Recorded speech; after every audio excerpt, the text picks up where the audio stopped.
Hindi po sa inyong lahat mga idol. Another day, another fishing fun adventure po tayo ulit dito sa gilid ng dagat.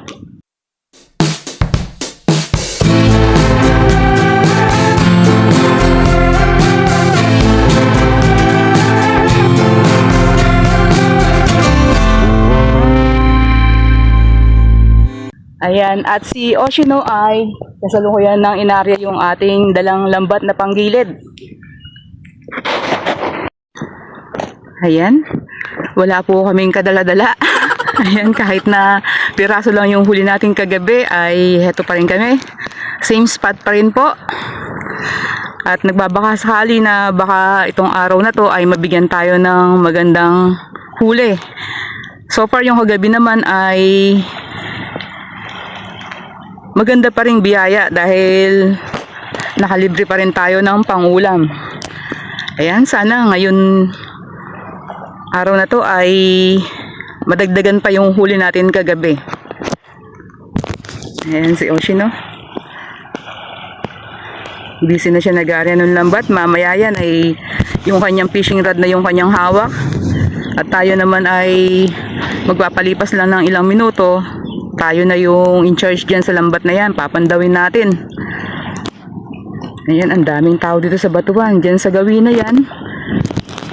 Meron ding nagpipishing dyan. Ayan, meron ako natanaw na 2 tao dyan. Doon naman sa dinaanan namin ni Oshino. Ayan, dyan kami galing. May nangunguha ng seashell. Ang dami nila. Ayan, so dito bali 4 lang tayong tao na nandito pa. So kagabi ang dami namin kasama dito, mga maninisid. Mga taga ibang barangay. So yan mga idol, dati ang inaarya natin ito lang spot na to. Ayan. So may portion na may kaunting buhanginan. Pero dun daw nag-go signal na si Oshino sa akin. Kasi umadjust tayo dahil sobrang haba ng low tide. Ala ng tubig dito sa inarya natin kaya ginawa niya, in-adjust niya sa bandang laot yung ating lambat. Ayan, minarningan na ako. Puro bato daw. Asin batuan daw, nakakapulusla.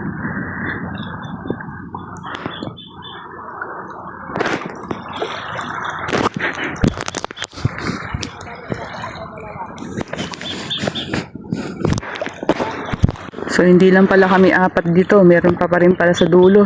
Ayun, tanaw ko.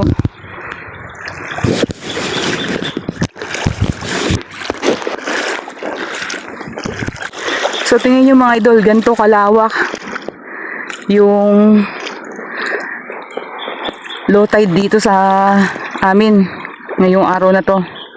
So mamaya pang hating gabi yung palaki niyan. Yan, mamayang gabi kung malinaw yung tubig ay makakapag-try tayo na mangilaw. Nanguhuli tayo ng hipon. Subukan natin kung meron tayong makukuha.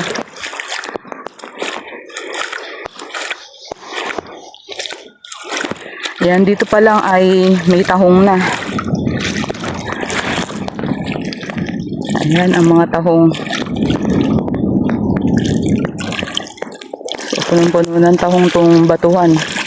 Ay, saan ka magpunta? Ito pati ang mababa na yan. Meron. Ayan, oh. Yan, maganda manguha ng mga seashell pagka ganitong low tide. Talagang walang kahirap-hirap sa pangunguha. Kasi makikita mo kaagad yung pwesto nila. At makakagalaw ka ng maayos kasi mababaw lang. Kita mo yung bato. Ang dami oh. Pwede ka namang wadyan ng pangsabaw. Mamimili ka lang. Lalo na dito. Ayan. So ang dami dyan. Much more doon pa. So dyan kami nag-fishing ni Oshino. Pagka maghahagis lang kami, diyan kami pumupesto. So yan ang favorite spot namin. Yan pulong bato na tinatawag na yan. Makikita nyo mga idol, nakapulo sila. Ayan, kaya tinawag siyang pulong bato. So marami ding tahong dyan at pahid or alahan. So yan, may nagpipiknik pala dito. Yan, picnic, sabay kuha na rin ng pang-ulam. Yan, napakadaming biyaya ng dagat na pinagkakaloob sa aming mga taga rito. So marami ding mga dayo na nakakarating dito para manguha ng kanilang libreng pang-ulam. Ngayon, papunta tayo ng Pulong Bato. Ayan, nakapaligiran ako ng mga bato dito sa aking paligid. So yan, sobrang linaw ng tubig. At napapaligiran tayo ng maraming mga tahong. Ayan. So dito, susubukan ko manguha ng sea clams o yung alahan or paid. Ayan. So, meron na rin ako naispatan na itong taktahin. Ito oh. Ay, umang. Umang pala. So, meron na rin tayong nakuha dito sa aking lalagyanan. Ayan oh. Ayan. Susubukan natin dito kung makakakita tayo dito.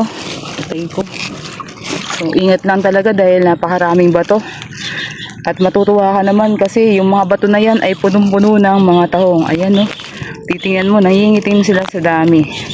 Yan, magandang puntahan tong Pulong Bato na to pagka ganito laki yung low tide. Dahil kitang-kita mo yung dadaanan mo mga bato. Mahirap lang pagka high tide. Tulad ng mga nararanasan namin ni Oshino ng mga nakaraang punta namin dito.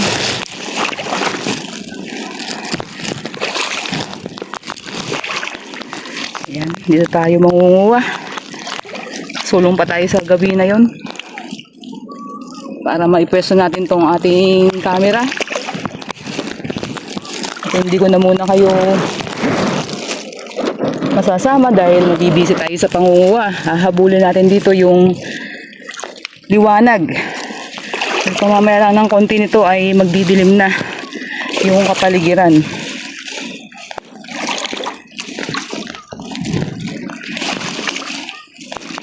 Ang dami, matutuwa ka talaga.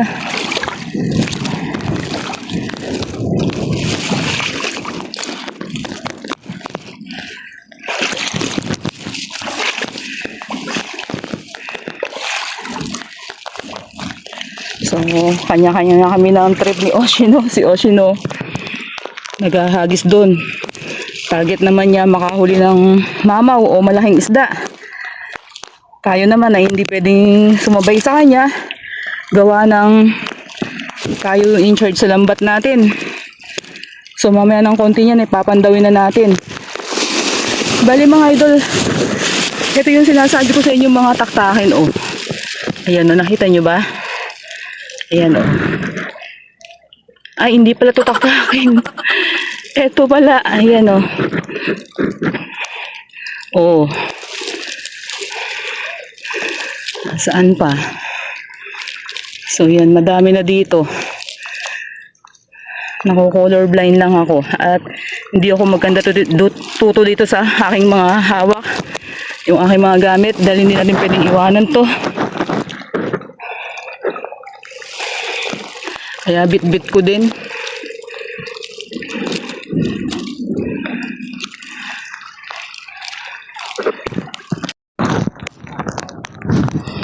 So ito na mga idol, may naispatan na tayo.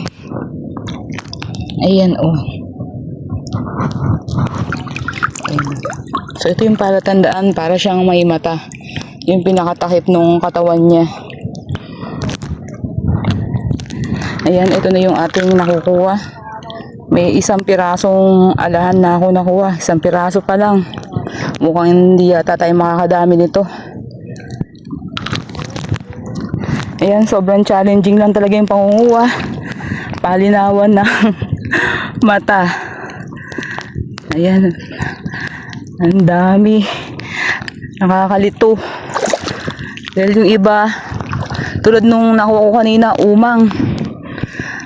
Nalinlang tayo. Masakit lang sa mata kasi medyo magalaw yung tubig. Malakas si hanging habagat. Kaya maalon.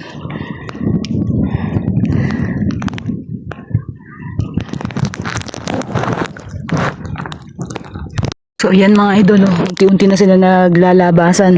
Ayan, 3 na silang magkakatabi dyan na nakita ko. Tingnan natin kung totoong susuto. Ayan, isa. Nakadikit pa sila, oh. 2. 3. Oo. 3. Kasalukuyan na sila naglalabasan ngayon. Kasi padilim na. Ayan, hanap pa tayo. Nakakatakot lang dito pag madilim na. Ingat kasi may sea urchin dito. May pesto na may sea urchin. Kanina meron urchin na, bubulol na tuloy ako. Kanina may nakita na ako. Ayan, mahirap matusok nun. Ito pa, oh.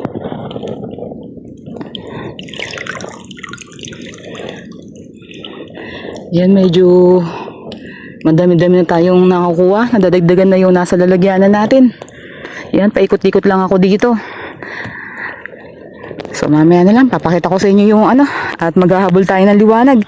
Si Ocean no, hindi pa sumisigaw. Pero kanina, ang ingay, ewan kung bakit maingay kanina.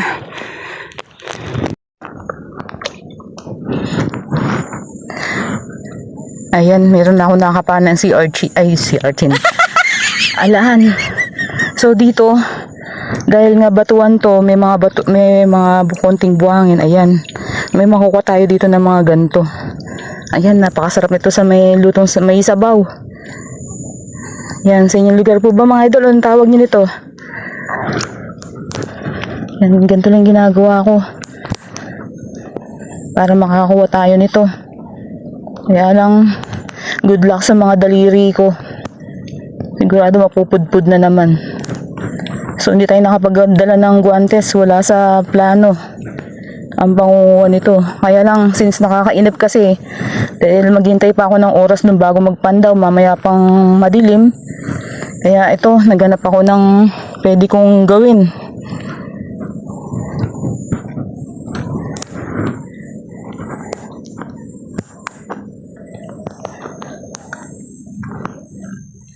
Wala pa rin ako makapa.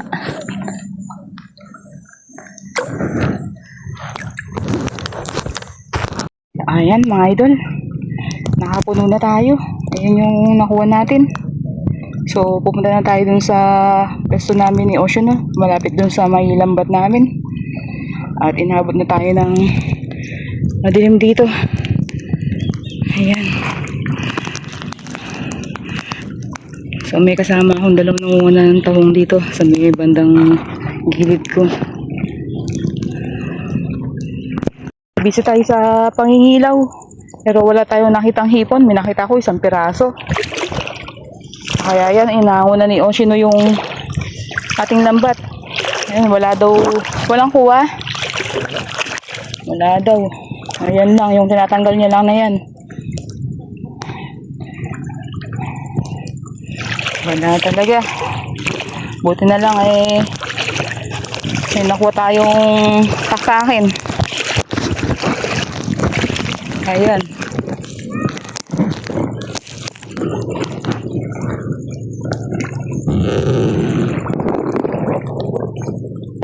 Uwi na tayo nito. Pati sa gilid, mahina yung isda. Ayan, time check is now 7:24 in the evening. Maaga-aga tayo makakauwi ng bahay ngayon. So ayan mga idol, habang naglalakad kami pa uwi, marami kami nakasalubong na isda dito sa gilid. Kaya yan, inarya muna namin ni Ocean itong lambat. Ayan, gilid na gilid to. So tingnan natin kung meron tayong makukuha dito. Pero kaninang inaarya niya to, hawak ko itong dulo, may naramdaman na akong bumabangga sa lambat natin. Yan, malalaman natin ito Kung meron tayong kukuhanin, as in wala kaming nakuha. Yung tinatanggal ni Osyo ng isda kanina ng isang piraso, pinakawalan na. Kasi walang kasama.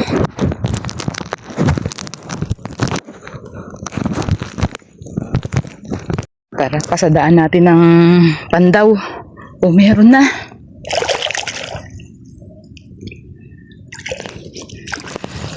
Meron na. O yun, meron na isang piraso. Ayan.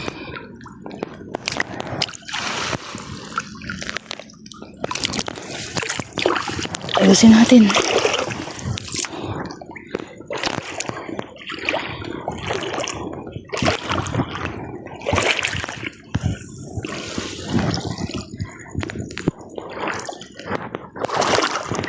Uy, meron na rin oh. Ayun oh. Kita nyo ba mga idol? Ayan oh. Oh. Nagpupumiglas siya.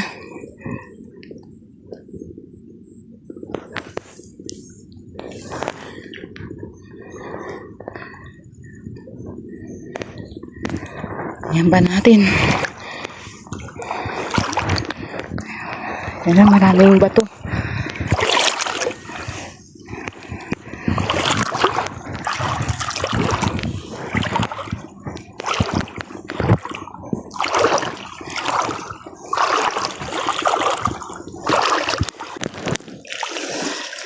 So ito, may tinga alimasag.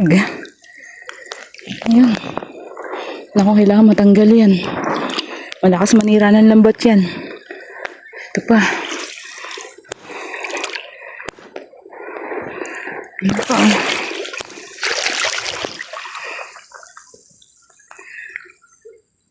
May mga dilaw yung buntot, mga ano, gagapang. Kaya pala ang lakas pumasag.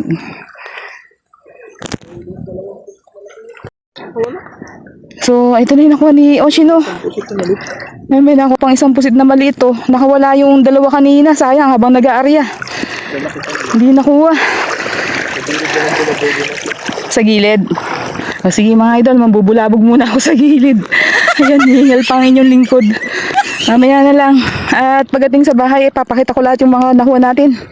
Galing, kanina walang-wala na. Ngayon biglang nagkaroon. So ayan, tignan natin yung area natin dito sa gilid. Gilid na gilid yan, bali ayan oh, bukong-bukong lang. So tignan natin kung may huli na. So ayan, bali ano to, asohos, isa. Natin kung makakaulam na tayo sa area natin na to.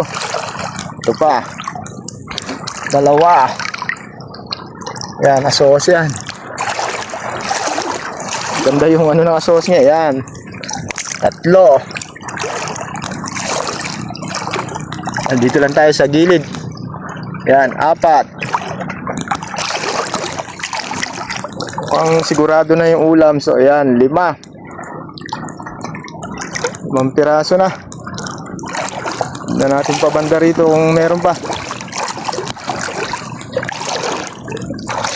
Yung area nga pala natin ito ay gatuhod lang. 5 piraso na yung atin nakuha. So ito, ano tong isda to? Uy, tambol. So ayan, tambol yan. Kaya natin tanggalin yan, makasakit makatinik yan.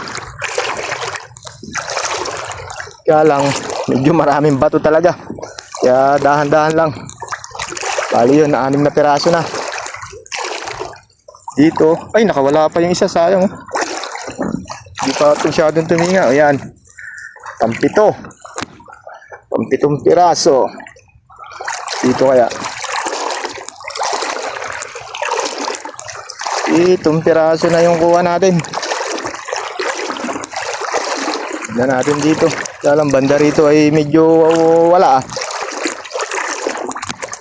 7 piraso. So yan, 8. Bali asohos din yan. Ito medyo malaki. Ayan, agwas. Ayan, agwas yan. Kaya natin tanggalin. Bali ilang piraso na. 9 na. Akala ko nakawala pa. Ito pa isa. Ayan, 10. 10 piraso na. Sigurado nang makakaulam tayo nito. Yun, meron na naman. Ayan. Ang 11. Ito, ano to? Isa, 12. Uy, tambol na naman. Kaya natin tanggalin yan. 3. Ito. Ayan, meron na naman. 4. Ito pa. 5. Dito lang tayo sa gilid o Maria, sigurado na naka-ulam na tayo. 6. So, ayan. Ito pa, ano kaya natin sa ilalim? Uy, tambol na naman. Maya na uli yan. Ito. So, ayan, sa ilalim. Ayan pa. Saka ito pa. Bah, nagkumpulan yata sa pwesto na to. So, ayan pa. At ayan pa. Saka ayan pa. Dito, dito sila dumaan. Maganda yung daan nila dito. Kaya lang, marami talagang bato. So, ayan pa, oh. Sigurado ng ulam na to. Termes na. Oh, ayan pa. Medyo madilim nga lang dahil walang ilaw yung phone natin. At ayan pa. So, ayan.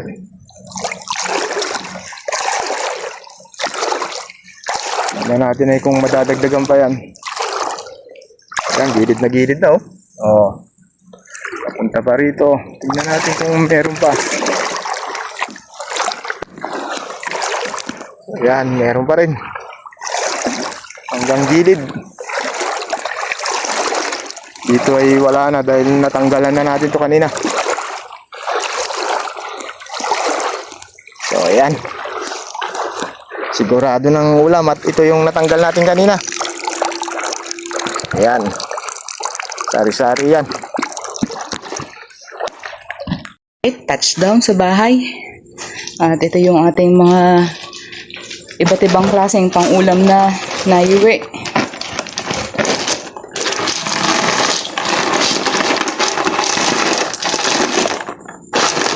Ayan, yung kinuha ko kanina, yung pinagbisigan ko, mga susong taktakin.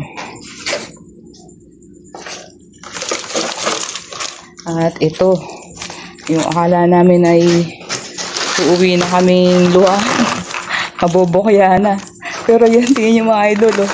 Kailangan pala ma-action ang gagawin natin pangingisda. Kailangan timbugan. Ayan, siguradong masarap yung tulog ko mamaya yan. Ayan. Ayan, iba-ibang klaseng isda. So, ayokong awakan. May tambol. Ayan. Merong nawala yung samaral. Nawala yung samaral. Nasa alin siguro. So, ito, meron tayong gagapang. Gagapang. So, matigas yung balat niyan. Ayan yung mga yan. Siyempre, may aligasin din. Ito, bikaw. Bikaw. At meron din tayong mga suhos. Yan, sari-sari yung ating nakuwang isda. Yan, ang dami kong pagod yan. Kakabulabog. Yan, baka hagatin po tayo itong alimasag na to.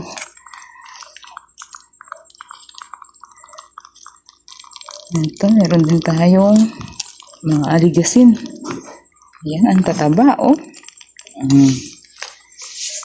Ang dami mga idol, sari-sari. So, hindi ko mahalukay. Ayan, baka tayo'y masipit ng mga ano. Ano to, Han? Anong isda to? Ito ba? Mulabi. Ah, wow, my favorite fish. Mulabi. Sweet lips. Ayan, oh. Ayan, thanks God sa blessings natin.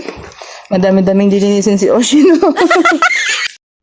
So, ayan po mga idol. Inyo pong napanood yung ginawa naming pan fishing adventure sa gilid ng dagat. Ayan. Na buong akala namin ay uuwi na kaming bokya. Ayan, pero hindi talaga hinadya na tayo'y makauwi ng walang iuwing pang-ulam. So, meron naman sana tayong malinaw na pang-ulam, yung kinuha kong susong taktakin o yung sea snail. Kaya lang, habang naglalakad nga kami pa uwi, nakagayak na talagang uuwi na, ay bigla kaming may nakasalubong ng mga kawan ng isda. Doon sa mismong gilid talaga. So, gatuhod lang yung lalim nung aming inarian na pangalawang pagkakataon.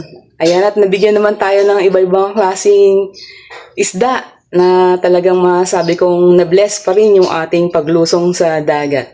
Ayan, habang wala pa pong pahuli sa laot, ay kailangan nating magtiyaga dito sa gilid ng dagat. Dahil ang pang-ulam ay malaking bagay na, yung makalibre tayo, hindi na tayo kailangan pang mamili. Gaya ngayong panahon na to ay wala tayong malinaw na income na dumarating.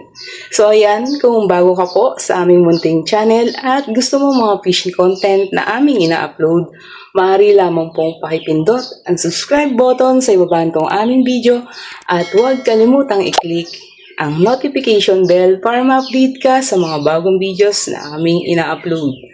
So kung kalimutan pakishare. Ayan, that's all for today's video. I hope you enjoyed watching.